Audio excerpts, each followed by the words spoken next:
हम्म। पिछले वीडियो में हम लोग आई हैव अ ड्रीम, जो कि मार्टिन लूथर किंग जूनियर के द्वारा लिखा गया है, उसका 2 पैराग्राफ देखे थे। अब हम लोग उसका 3रा पैराग्राफ देखते हैं कि it is obvious today that America has defaulted on this promissory note in so far as her citizens of colour are concern. कहते हैं कि आज यह स्पष्ट है कि अमेरिका अपने किए गए उस वादे को भूल चुका है पूरी तरह से।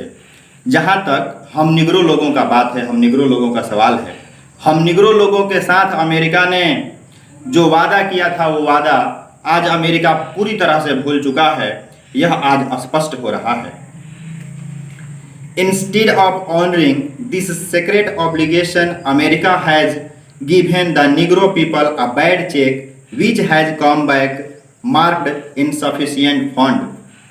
इस पवित्र वचन पत्र को जो अब्राहम लिंकन ने हम लोगों के आज़ादी के वचन पत्र पर साइन किया था, उस आज़ादी के वचन पत्र को मानने के स्थान पर अमेरिका ने हम निग्रो लोगों को एक बैड चेक, एक गलत चेक थमा दिया है, जो कि वापस आ गया है इनसफिशिएंट फंड्स, यानी कि अपर्याप्त राशि के वजह से।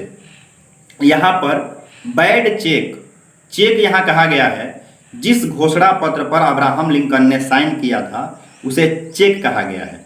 But we refuse to believe that the bank of injustice is bankrupt. लेकिन हम लोग ये बात मानने से इनकार करते हैं कि न्याय का जो बैंक है वो दिवालिया हो गया है। न्याय का बैंक कभी बर्बाद नहीं हो सकता है। न्याय का बैंक दिवालिया हो गया है, ये बात हम लोग मानने से इनकार करते हैं।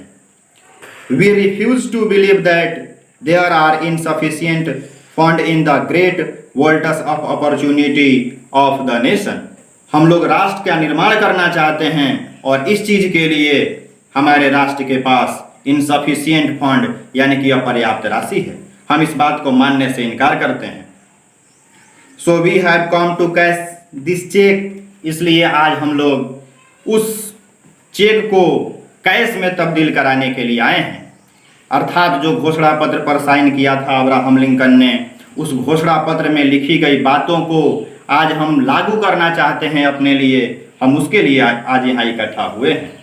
A cheque that will give us upon demand the riches of freedom and the security of justice. वही चेक हमें दिला सकता है और उस चेक के मदद से ही हम अपनी आज़ादी को प्राप्त कर सकते हैं।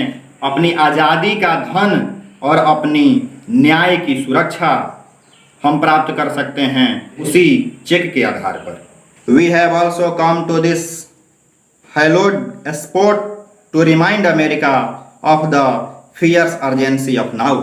हम लोग इस पवित्र जगह पर आज इसलिए इकट्ठा हुए हैं ताकि हम अमेरिका को रिमाइंड करा सके, याद करा सकें कि आज हम लोगों के मांगों को मानना क्यों जरूरी हो गया है। This is no time to engage in the luxury of cooling off और to take the tranquillising drug of gradualism. यह समय नहीं है विलासितापूर्ण जीवन बिताने का। मार्टिन लूथर किंग जूनियर अपने लोगों से कहते हैं कि यह समय लग्जरियस जीवन बिताने का नहीं है, विलासितापूर्ण जीवन बिताने का नहीं है, और यह समय वह भी नहीं है कि हम लोग नींद की गोली लेकर के सो जाएं और परिस्थिति को ऐसे ही छोड़ दें कि धीरे धीरे जो हो रहा है अपने आप हो जाएगा। यह समय नहीं है कि हम इस स्थिति में छोड़ दें। Now is the time to rise from the dark and desolate valley of segregation to the sunlight path of racial justice. यह वह समय है जब हम लोग अपने आप को अलगाव के अंधेरे और वीरान घाटी से अपने आप को निकाले।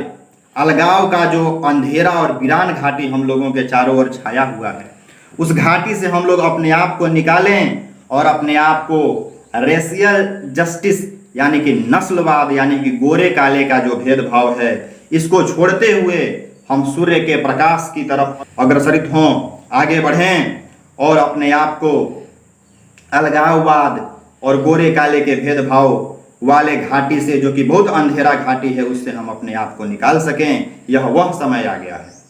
Now is the time to lift our nation from the quicksands of racial injustice to the solid rock of brotherhood. यह वह समय है जब हम अपने देश को दलदल से निकाल करके नस्ल के आधार पर जो भेदभाव है, रंग के आधार पर जो भेदभाव है हमारे अमेरिका में, उसे उस दलदल से हम अपने देश को निकाल करके और उसको injustice to the solid rock of brotherhood, चट्टान भाईचारा के मजबूत चट्टान पर रख सकें। अर्थात मार्टिन लूथर किंग जूनियर कहते हैं कि यह वह समय है जब हम अपने देश को गोरे काले के भेदभाव से, अलगाव से, अपने देश को इस दलदल से निकाल करके और भाईचारे के मजबूत चट्टान पर रख सकें। हमारा जो देश है वह अलगाव और भेदभाव, गोरे काले के भेदभाव में दबा जा रहा है दलदल में, और यह समय आ गया है कि हम अपने देश को उस दलदल से निकाल करके और भाईचारा के चट्टान पर रखें ताकि हमारा देश बच जाए। ये रहा तीसरा पैराग्राफ। अब आगे का पैराग्राफ हम लोग अगले वीडियो में देखेंगे।